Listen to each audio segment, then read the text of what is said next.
Heyo everyone, I'm Thompson and welcome to the inaugural episode of the Rock Critic. On this show, we're going to analyze the songs, albums, and careers of the bands and artists of one of the world's most beloved and hard-to-define musical genres, rock. And I do mean hard to define, too. I mean, think about it. When you hear the word rock, what bands usually come to mind? Maybe Foo Fighters? Blink-182? Slayer? Block Party? It all just depends on who you are, really. And even though all these bands come from very, very different subgenres, under the broadest definition of the term, they all do count as rock in one way or another. I mean, I could sit here and talk all day about what defines rock. It really just depends on the person. Rock is kind of like pornography in that way.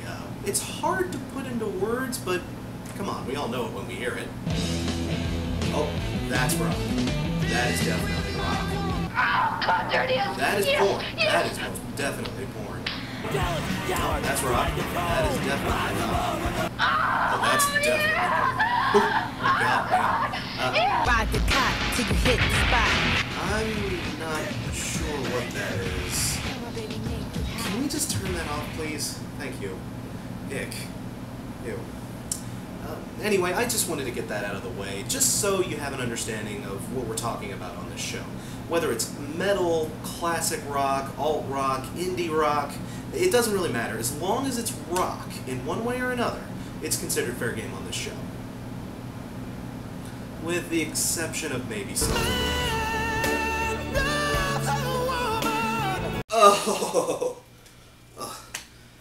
Well, since this is the very first episode, we need to pick a really good album to discuss.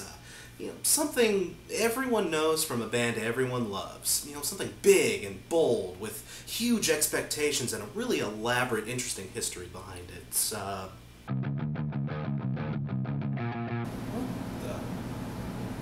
Okay, whatever. I suppose there's plenty of good stuff we could choose from. We could do the Ramones, Rocket to Russia, or U2's Joshua Tree.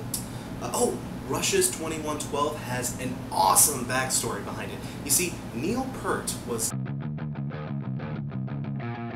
Okay, what the hell is making that noise? God, that riff sounds so familiar. I haven't heard it before. Okay, let's see what we got. Toys in the Attic? Nope. Where is that from? Van Halen 1, maybe? No. Everybody Wang Chung Tonight. No. Wait, why the hell do I have this? What the hell is a CD doing in here? Oh! Oh! Oh! Jesus Christ, what the...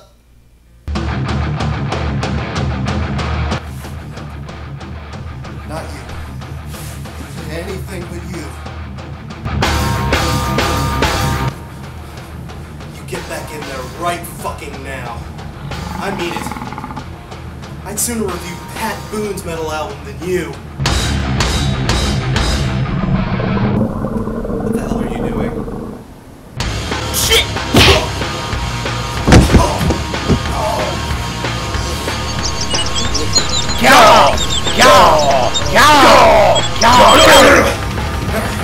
Alright, come on, bring it. You want anger? This is my world, fucker! Come on! Where did this come from? What the hell is this?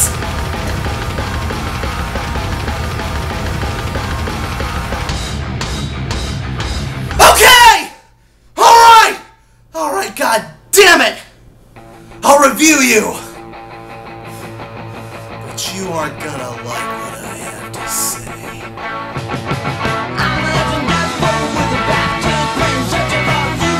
Saint Anger. Oh, sweet glass-blowing Jesus. If we're gonna talk about this album, then first we need to talk about Metallica. Or rather, where Metallica was in their career when this album came out. After releasing the Black Album in 1991 to chart-topping success and universal acclaim, Metallica were riding high. They had always been huge with metal audiences, but with the Black Album, they were able to garner a ton of mainstream success. Now at the time, this was something that metal bands rarely, if ever, did, so even people outside of the metal scene began to sit up and take notice. I mean, this was the point in their career where Metallica truly became rock gods.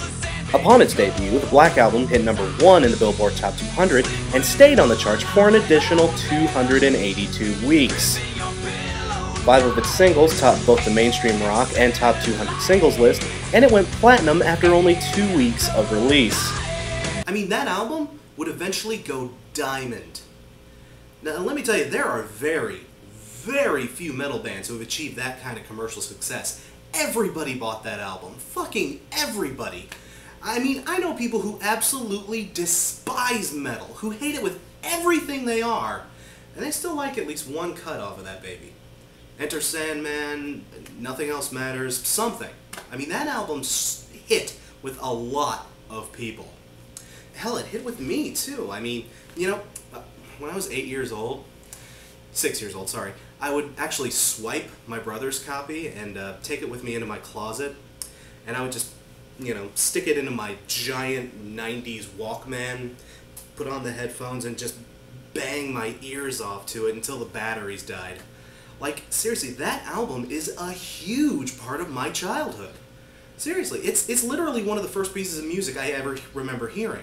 The beginning of my conscious life, the very start of my memories, begins at Enter fucking Sandman.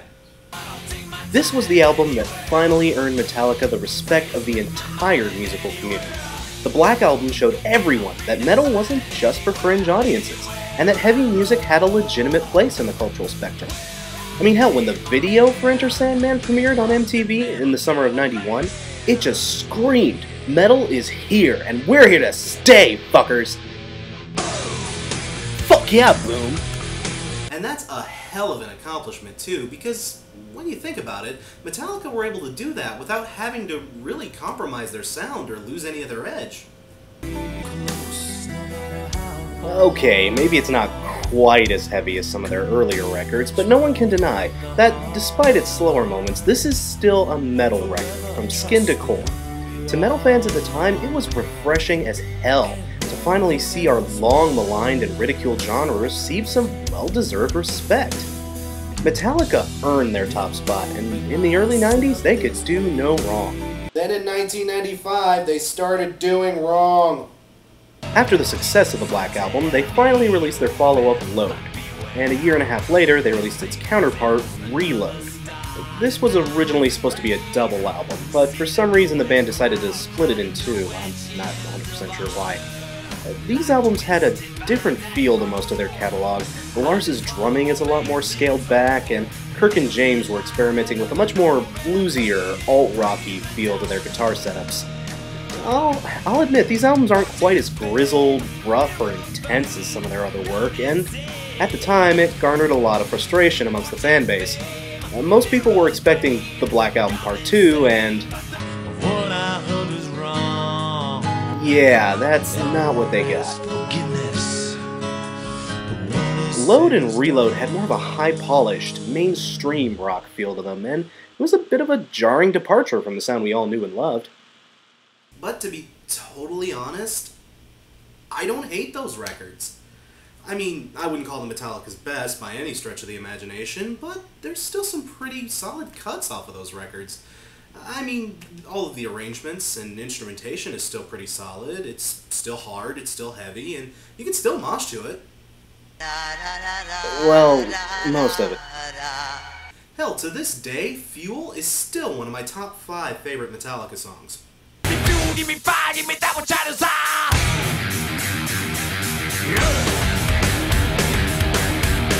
On the whole, I'd say those records aren't terrible, but the band did feel like they were starting to stray from their roots a bit.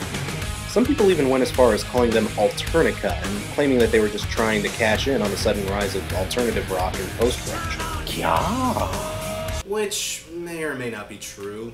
I don't know. I don't care. I mean, motivation is almost irrelevant as long as a band continues to make good music. I mean, a band, in order to stay relevant, they have to grow and experiment and try to fit themselves in a new mold so that they can develop. I mean, yeah, they could have just made the Black Album again, and it probably would have sold like a chocolate-covered Baconator at a Toby Keith concert.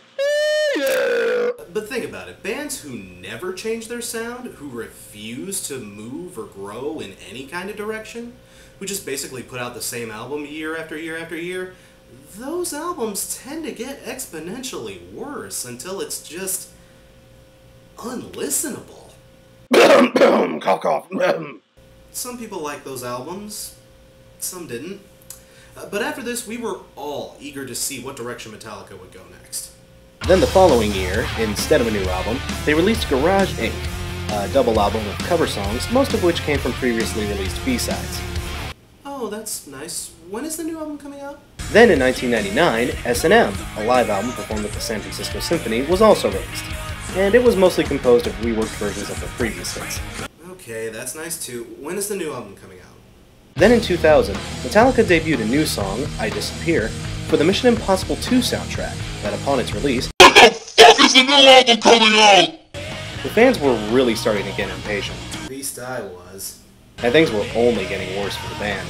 Later that same year, drummer Lars Ulrich went on a very public and very despised crusade against Napster after copies of I Disappear leaked before the single's release.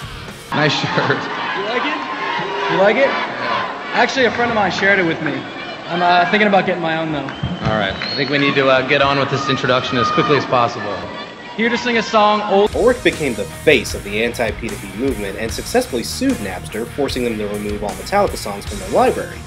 After their lawsuit was successful, other musicians followed suit, and this chain of events eventually forced Napster to shut down. This turned out to be a bad PR.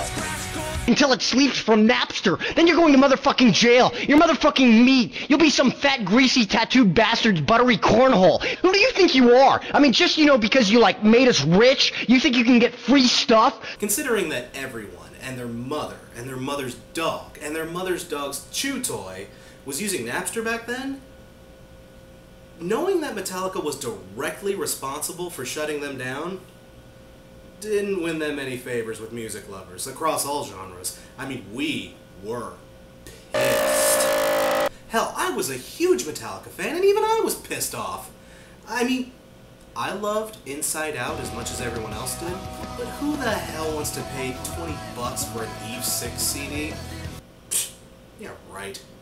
As if things weren't bad enough, in 2001, Jason Newsted, the band's bassist since And Justice for All, announced that he was leaving the band due to private and personal reasons and the physical damage I've done to myself over the years while playing the music that I love.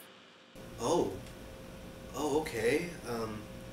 I'm sorry, that sucks. Is the new album coming out? 2 more years pass, and we heard nothing. And I do mean nothing, too. No tour announcements, no updates about a new album, nothing on who is replacing Jason. Not a damn thing. Then, finally, in 2003, it comes. The first new full album from Metallica in 6 years. After all the terrible things the band and the fan base had to suffer through, all the terrible news, all the backlash, it was finally here. We'd been waiting 6 long years to hear this, and it was all going to be worth it too. Metallica was going to win back our trust, and it was finally going to pay off! Right?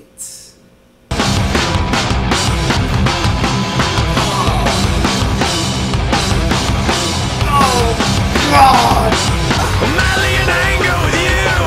I'm madly in anger with you.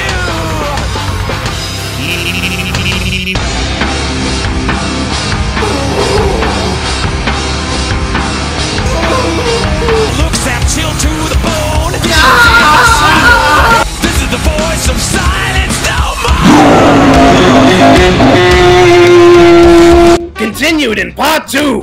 Yeah! Yeah, yeah, yeah, yeah, yeah, yeah, yeah. Yeah, yeah, yeah, yeah, yeah, yeah.